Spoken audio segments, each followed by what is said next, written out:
اے جہاد سے ڈرنے والو، تم کہیں رہو، موت تو تمہیں آ کر رہے گی، خواہ مضبوط قلعوں میں رہو۔ وہ اللہ کے پیغمبر کی مرضی کے برخلاف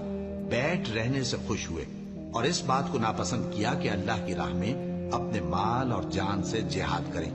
اور دوسروں سے بھی کہنے لگے کہ گرمی میں مت نکلنا۔ ان سے کہہ دو کہ دوزخ کی آگ اس سے کہیں زیادہ گرم ہے، کاش یہ اس بات کو سمجھتے، اور اگر وہ نکلنے کا ارادہ کرتے تو اس کے لیے سامان تیار کرتے، لیکن اللہ نے ان کا اٹھنا اور نکلنا پسند ہی نہ کیا تو ان کو ہلنے جلنے ہی نہ دیا، اور ان سے کہہ دیا گیا کہ جہاں معذور بیٹھے ہیں تم بھی ان کے ساتھ بیٹھے رہو۔ اگر وہ تم میں شامل ہو کر نکل بھی کھڑے ہوتے تو تمہارے درمیان شرارت کرتے اور تم میں فساد ڈلوانے کی غرض سے دوڑے دوڑے پھرتے، اور تم میں ان کے جاسوس بھی ہیں،